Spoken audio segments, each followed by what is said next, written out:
Hola, ¿qué tal? Bienvenidos a nuestro canal en un video más. El día de hoy les hablaremos sobre el neoclasicismo, una de las corrientes literarias más revolucionarias, así como sus características y cómo se reflejó en las bellas artes. Mi nombre es Alejandro y este nombre se popularizó durante este movimiento neoclasicista en honor al conquistador Alejandro Magno. Yo soy María y mi nombre se popularizó bastante en esta época y está inspirado en la Virgen María. Mi nombre es Sofía y se debe a la princesa Sofía de Grecia. Yo soy Isabel y mi nombre es alusión a la reina Isabel I de Inglaterra. El neoclasicismo fue un movimiento artístico-cultural que surgió en Europa a finales del siglo XVIII y se extendió a principios del siglo XIX. Este movimiento se caracterizó por un renovado interés en la cultura y el arte de la antigua Grecia y Roma, y se manifestó en diversas artes, como por ejemplo la arquitectura, la escultura, la literatura, la música y la pintura. El neoclasicismo surgió en un contexto histórico muy específico, ya que Europa, a finales del siglo XVIII, experimentaba una serie de cambios profundos que afectaban a la política, la economía, la sociedad y la cultura. Muy bien, y ahora que ya sabemos qué es el neoclasicismo, ¿cómo es que este nace? El movimiento ilustrado que se extendió por toda Europa durante el siglo XVIII enfatizó la razón, la lógica y la ciencia como medios para mejorar la sociedad y el individuo. También la Revolución Francesa, que estalló en 1789, trajo consigo una serie de cambios políticos y sociales que afectaron a toda Europa. El neoclasicismo reflejó el deseo de estabilidad y orden que se siguió a la revolución. El descubrimiento de las ruinas de Pompeya y Herculano en el siglo XVIII despertó un renovado interés en la cultura y el arte de la antigua Roma. El neoclasicismo reflejó este interés en la antigüedad clásica. Además, la expansión del Imperio Británico durante el siglo XVIII trajo consigo un aumento en el comercio y la comunicación entre Europa y otras partes del mundo. El neoclasicismo reflejó este aumento en la conciencia global y el interés en las culturas no europeas. Ahora, hablando del neoclasicismo en México, este llegó a nuestro país en el siglo XVIII, específicamente en 1778, con la fundación de la Academia de San Carlos, que trajo consigo maestros saturados de ideas neoclásicas, provenientes de Europa. Esta academia fue clave para introducir el estilo neoclásico en la arquitectura, la escultura y la pintura mexicana. En México, este estilo se manifestó en la arquitectura de edificios como el Palacio de Minería, el Palacio de Bellas Artes y la Catedral Metropolitana, así como en la escultura y la pintura de artistas como Manuel Tolsa, José María Velasco y Rafael Jimeno y Planes. La influencia del clasicismo en México se debió, en parte, a la llegada de artistas y arquitectos europeos que trajeron consigo las ideas y técnicas de este estilo. Además, vuelvo a repetir, la Academia de San Carlos jugó un papel fundamental en la formación de artistas mexicanos que adoptaran el estilo neoclásico en sus obras. El neoclasicismo fue influenciado por una variedad de fuentes y antecedentes, como por ejemplo la antigüedad clásica, la cultura y el arte de la antigua Grecia y Roma fueron una fuente principal de inspiración para el neoclasicismo. Los artistas y escritores neoclásicos se inspiraron en la arquitectura, la escultura, la pintura y la literatura de la antigüedad clásica. El Renacimiento italiano en el siglo XIX fue un movimiento cultural y artístico que también inspiró a la antigüedad clásica. El neoclasicismo se inspiró en la arquitectura, la escultura y la pintura del Renacimiento. La literatura clásica, incluyendo las obras de Homero, Virgilio y Cicerón, fueron una fuente importante de inspiración para los escritores neoclásicos. En la filosofía ilustrada, incluyendo las obras de pensadores como Voltaire y Rousseau, influyó en el análisis del neoclasicismo, en la razón y la lógica. En cuanto a su historia, el neoclasicismo surgió como una reacción al estilo barroco y al rococó, los cuales se caracterizaban por ser excesivamente ornamentados y enfocados en la decoración. También la inspiración en la antigüedad clásica ya se había visto en el romanticismo, pero mientras los renacentistas acudían a ella como un método para reconocer la naturaleza, los neoclásicos la interpretaban como una referencia moral en la cual fundar el proyecto moderno se trataba de una idealización moral del pasado grecolatino. El neoclasicismo era de carácter didáctico, ya que su propósito era la educación y la moralización de la sociedad con miras en la construcción del proyecto moderno, a través del uso de la razón. En el pensamiento filosófico se basó en la razón y la lógica, influido por el pensamiento de los filósofos de la Ilustración. Los artistas neoclásicos buscaban un retorno a los valores de la antigüedad clásica, considerada como una época de perfección estética y moral, por lo que rechazaron la pomposidad y el exceso del barroco, optando por la simplicidad, la claridad y la racionalidad en sus obras, haciendo uso de líneas rectas y simétricas. Creían que a través de sus obras ayudaban a difundir los valores necesarios para construir una sociedad racional, moral, culta y progresista. Ahora que ya les hemos presentado este movimiento literario, si bien es cierto que el neoclasicismo influenció a prácticamente todas las bellas artes mientras el tiempo que este duró, existen bellas artes que destacaron durante este movimiento, como la arquitectura o la escultura, y también la literatura. Así que, a continuación, les vamos a hablar sobre estas. Los arquitectos neoclásicos se inspiraron en los modelos arquitectónicos de la antigua Grecia y Roma y emplearon dos famosas órdenes de la arquitectura clásica griega, el doroico y jónico. Además de los romanos, tomaron las espaciosas columnas y bóvedas. La arquitectura neoclásica se caracterizó por la utilización de elementos clásicos como columnas, frontones y arcos, así como la simplicidad y la simetría en el diseño de los edificios, usando líneas rectas y evitando contrastes de volumen y adornos, que eran característicos del barroco y del rococó. Algunos ejemplos de edificios neoclásicos en nuestro país son el Palacio de Minería. Este es considerado una de las piezas más emblemáticas de la arquitectura neoclásica del país. Es un recinto de estilo neoclásico diseñado y construido entre el año de 1797 y 1813 por el arquitecto de origen español Manuel Tolsa, el cual es considerado como el principal exponente de la arquitectura neoclásica en México, misma que durante el siglo XVIII tuvo un gran auge tras la ruptura con el estilo barroco.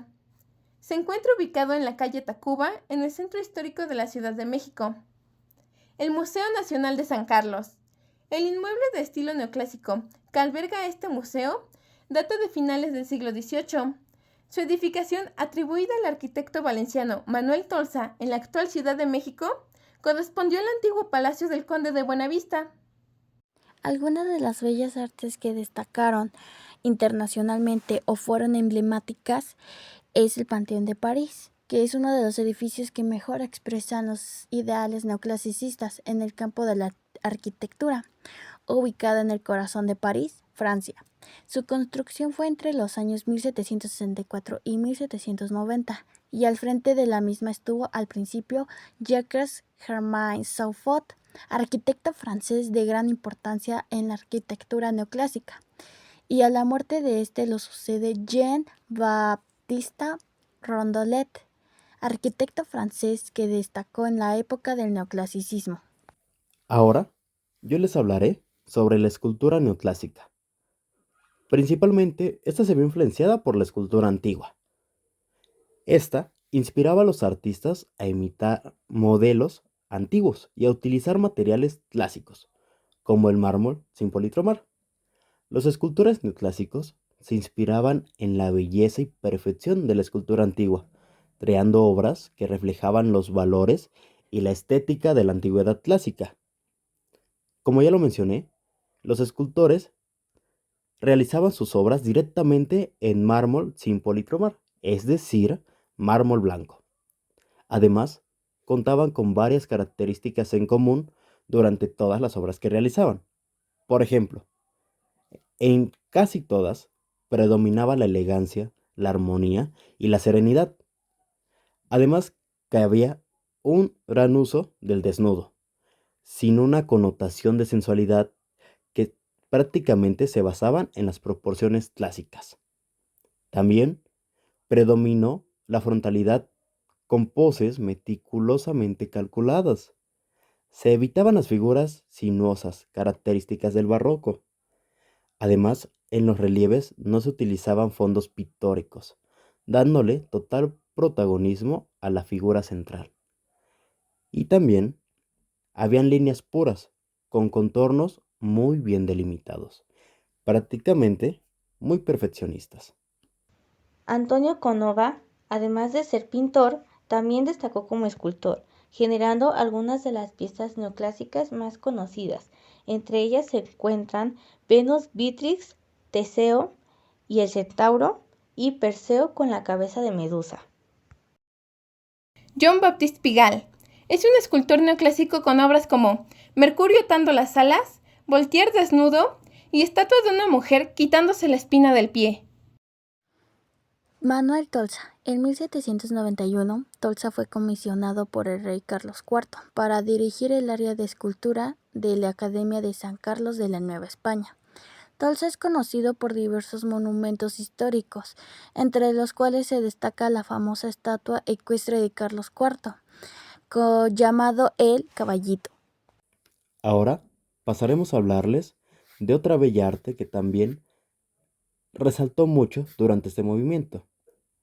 Hablaremos sobre la pintura neoclásica. La pintura neoclásica buscó inspiración en las formas y temas del arte de la antigua Grecia y Roma. Esto se manifestó en la representación de figuras idealizadas, la claridad en la composición y la preferencia por temas históricos y mitológicos. Los artistas neoclásicos admiraban la precisión anatómica, la perspectiva y el equilibrio compositivo del Renacimiento, especialmente de autores como Rafael. Aunque el neoclasicismo priorizaba la línea y la forma sobre el color, el claroscuro se utilizaba para modelar las figuras y darles volumen, aunque de una manera más sutil que en el barroco. Además, la perspectiva lineal se empleaba para crear espacios creíbles y ordenados, reflejando la racionalidad y el orden que eran valores importantes en la época neoclásica. Una de las pinturas que más resalta del neoclasicismo es La muerte de Marat, de Jacques Louis David. Marat fue un periodista y político radical durante la Revolución Francesa y fue asesinado en su bañera. Esta pintura nos muestra a Marat muerto en su bañera, con una expresión serena y un cuerpo idealizado. La composición de esta pintura es simple y austera. Contiene un fondo oscuro que resalta la figura de Marat. Esta obra se convirtió en un ícono de la Revolución Francesa, exaltando los valores de sacrificio y patriotismo. La verdad es que la pintura neoclásica me parece muy interesante, pero en lo particular, a mí me encantaba la literatura de este movimiento, por lo cual ahora hablaremos de ello. La literatura neoclásica se caracterizó por una profunda influencia de la literatura antigua y también renacentista. Esta influencia se manifestó de varias maneras. Los escritores neoclásicos imitaron los estilos y formas literarias de la antigüedad clásica y del Renacimiento, como la oda, la épica y la tragedia. También utilizaron temas y motivos clásicos, como la virtud, la moralidad y la belleza en sus obras. Además incluyeron referencias y alusiones a la literatura clásica en sus obras, como una forma de demostrar su erudición y su conexión con la tradición literaria. También la literatura neoclásica se caracterizó por el uso de formas literarias clásicas, como la oda y la épica. Estas formas literarias habían sido populares en la antigüedad clásica y habían sido revividas durante el Renacimiento.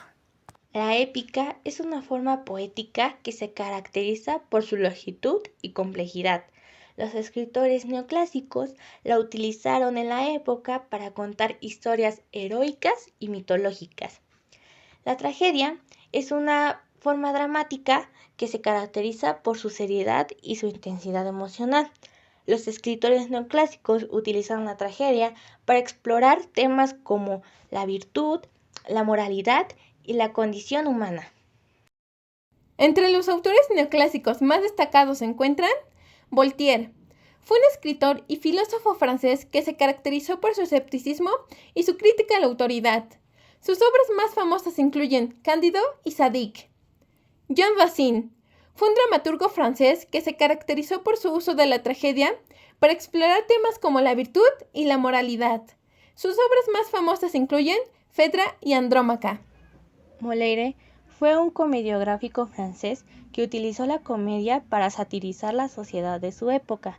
Entre sus obras se destaca El Tartufo y El Avaro. Pope fue un poeta inglés que usó la sátira para criticar a la sociedad de su época. Algunas de sus obras más famosas son La epístola a Dr. Arbuthnot y El ensayo sobre el hombre. Thomas Gard fue un poeta inglés que utilizó la oda para expresar temas como la virtud y la moralidad.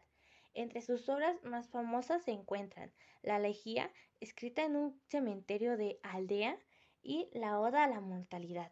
Ahora bien, si hablamos de autores neoclasicistas en México, tenemos a los siguientes personajes. Uno de ellos es Manuel Tolsa, que fue un arquitecto y escultor mexicano que se inspiró en el neoclasicismo. Su obra más famosa es el Palacio de Minería en la Ciudad de México. Otro es Eduardo Tres Guerras, quien fue también un arquitecto mexicano que trabajó en la ciudad de Celaya, Guanajuato. Su estilo se inspiró en el neoclasicismo y es conocido por su obra en el Templo de San Francisco y el Teatro Juárez. Uno también de los que fueron neoclasicistas mexicanos es Agustín Querol, que fue un escultor mexicano que se inspiró en el neoclasicismo. Aunque no hay mucha información disponible sobre su obra, se le considera uno de los representantes del neoclasicismo en México. También tenemos a José María Estrada, quien fue un pintor mexicano que se inspiró en el neoclasicismo. Su obra, Los niños cautivos, es un ejemplo de la influencia de este movimiento en la pintura mexicana. Además, tenemos a José María Velasco, que fue un pintor mexicano que se inspiró en este movimiento. Su obra se caracteriza por la representación de la naturaleza y la armonía, elementos característicos de este movimiento. Por último, hablaremos sobre la música neoclásica. El neoclasicismo musical surgió como una reacción al romanticismo tardío, que se consideraba excesivamente emocional y subjetivo. Al igual que en las artes visuales, los compositores neoclásicos valoraban la claridad, el equilibrio y la proporción en la música. Buscaron crear obras que fueran fáciles de entender y que tuvieran una estructura lógica y coherente. Algunos compositores neoclásicos se inspiraron en la música vocal del Renacimiento, especialmente en la música coral polifónica. La sinfonía como forma musical orquestal de gran escala fue cultivada por compositores neoclásicos en México, que adaptaron la estructura clásica de la sinfonía, que consta de 4 movimientos: un movimiento de apertura en forma de sonata, un movimiento lento, un minuteo o scherzo y un final rápido. Estos buscaron crear sinfonías que fueran claras, equilibradas y fáciles de entender, evitando la complejidad y la grandiosidad del romanticismo tardío.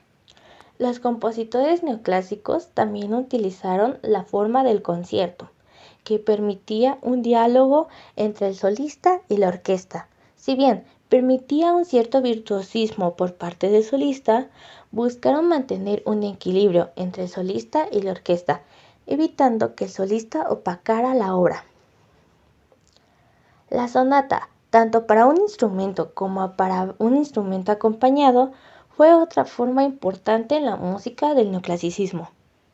Algunos ejemplos de compositores neoclásicos son Igor Stravinsky, considerado el padre del neoclasicismo musical.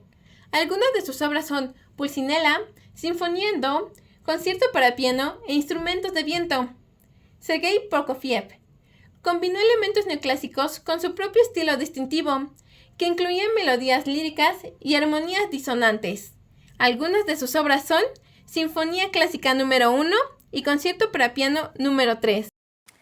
Algunos compositores neoclásicos en México son Juventino Rosas, quien compuso Sobre las olas. Otro es Ricardo Castro, quien compuso las primeras sinfonías y conciertos para piano y para violonchelo del México moderno.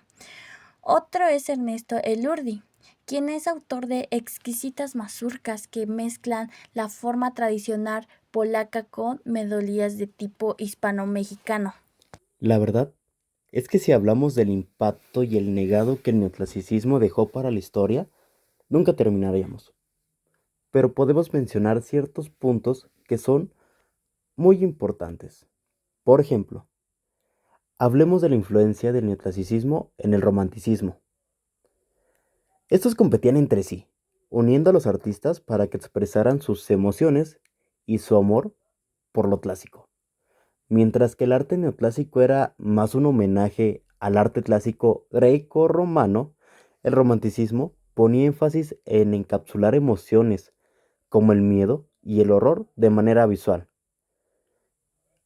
Ahora, si hablamos del legado en la cultura y la sociedad moderna, creemos que el neoclasicismo dejó un legado significativo en la sociedad. Sus influencias pueden verse en varios ámbitos. Por ejemplo, La arquitectura se manifestó con edificios públicos y religiosos, con estilos neoclásicos.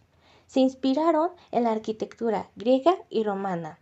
En la literatura se manifestó en obras literarias que reflejaban las ideas de la Ilustración y la independencia de México. En el arte, a través de obras que reflejaban la influencia de la cultura clásica. En la educación, con instituciones educativas que promovían la enseñanza de las ciencias, la filosofía y las letras. En la política a través de ideas liberales y democráticas, como la igualdad, la justicia y la libertad. y ahora sí, hemos terminado. Esperamos que este video te haya permitido descubrir y apreciar la riqueza de este movimiento artístico. Gracias por unirte a nosotros en este viaje por el neoclasicismo. Si te gustó este video, no olvides darle like y compartirlo con tus amigos, familiares o compañeros de clase, para que puedan unirse a nuestro viaje. Muchas gracias y hasta la próxima.